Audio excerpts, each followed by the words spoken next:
জয় মা সরস্বতী, জয় মা সরস্বতী। এই গেলে ঠিক রে, গেলু তেল তেল তেল, তাড়াতাড়ি চ, আমাদের ঠাকুরটা লিয়াতে ভাইকে। মাগো পরীক্ষায় পাস করে দে এবারে। জয় মা। আরে গেলু তোরা কি করছিস? ঠাকুরটা প্যান্ডেল ফিটিং করতে রে, কত কাজ জানিস? কি করছিস এখন? ওই খেনি দেখে আবার পুজো করতে যায়। ওই ঠাকুমাটা, খেঁদির ঠাকুমাটা এত কিপটে, 2 টাকা দক্ষিণে দিয়েছে মাত্র, আর এত কোটি চাল আর 2টো কোচা কোলা, একটা গামছা দিয়েছে।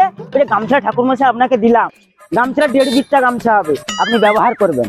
আমি দিইনি, আমি আগে ফেলে দিয়েছি, না আমার লাগবে না। যাই মন্ডল বাড়িতে যাই, ওরা ভালো দক্ষিণাও দিবে, খাওয়াবে পেট ভরে, আর একটা রাতের জন্য আমার ব্যবস্থাও করে দিবে বলেছে। হ্যাঁ তুই এসে চালাই, দেরি হচ্ছে। এ ভাই, হ্যাঁ প্যান্ডেল তো সরাসরি চলে এলো। হ্যাঁ পুজো মানে ফুল টুল সব জোগাড় আছে, প্যান্ডেলকে তো লাইটিং দিয়ে সাজানো হয়ে গেছে। তাহলে কিন্তু বাউন তো পাচ্ছি না একটা কোলা। আমি 3টে বাউনকে বলেছি, তুই সবাই বলছে যে পারবো না। আমিও তো সেই ফোটকা বাউনকে বলছিলাম রে। ঠিক আছে, একটাও তো বাউন পাচ্ছি না। কাকে তাহলে কাকে পূজা করাবি? সরস্বতী পুজো যে করাবি, কাকে করাবি? ঠাকুর তো একটাও পাচ্ছি না। যাকে বলছি সেই বলছে আমার হবে নি। কোনো বাউনই বলছে হবে নি। ভাই কত বেলা হয়ে গেল, ওগুলো যজমান সব ঘরে পুজো করতে হবে, আর প্যান্ডেলে পুজো আছে। ভাই তাহলে পুজোটা কি করে করাবি? একটা তো বাউন পাচ্ছি না। সেটাই তো সবথেকে বড় সমস্যা। পুজোটা কাকে করাবি বল দিবি?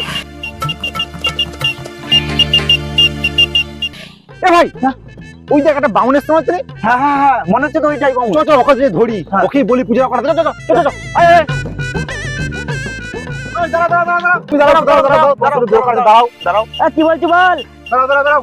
বল কি বলছি বল। তুমি কি বাউন ঠাকুর? বাউন ঠাকুর তুমি? না রে, আমি বাংলার নবাব, দেখতে মানে ঢাল তোরাল নিয়ে বেরিয়ে যুদ্ধ করতে। তোকে মাথা খেয়েছে নাকি? এই তাহলে তুমি যে ধুতি আর পয়তে পরে বেরিয়েছো, তুমি তাহলে বাউন ঠাকুর দেখি দেখছি যখন পাচ্ছ, তাহলে উল্টো পাল্টা কথা বলছিস কেন? বামুন ঠাকুর নাকি দেখতে পাই না? তোকে মাথা খেয়েছো এগুলো কি? প্লিজ ক্ষমা করে দাও, ক্ষমা করে দাও, প্লিজ ক্ষমা করে দাও, আমাদের ভুল হয়েছে, ক্ষমা করে দাও, ক্ষমা করে দাও। চলো চলো, আমাদের পূজা করে দেবে, চলো ঠাকুর মশাই। বাঁধা না বকে কি বলছো বল? এখন আমাকে অনেক ঘর পুজো করতে বাকি আছে, ওদের সঙ্গে মজা করলে হবে না আমার। বলছি ঠাকুর মশাই, আমাদের প্যান্ডেলে পুজোটা একটু করে দেবে, চলুন না, চলুন না। এই পুজো তো আমি করে দিতে পারি, তবে আমি দেশে পুরোহিত নই, আমি একটু অন্যভাবে পুজো করি। ঠাকুর মশাই তাহলে কি আপনি ধুতি খুলে আর কোলানা চালানা পুজো করেন নাকি? ভার না বকে কি বলছি বল? বলছি ঠাকুর মশাই, তাহলে চলুন, আমাদের পূজাটা করে দেবে, চলুন। আর তবে 500 টাকা লাগবে, আর রাতের জন্য একটা এরকম খাম্বা লাগবে। বাউন ঠাকুর লবিতে দেখলি? হ্যাঁ, আরে 500 টাকা তোকে দিতে হবে না, আরে শুধু খাম্বাই দিস।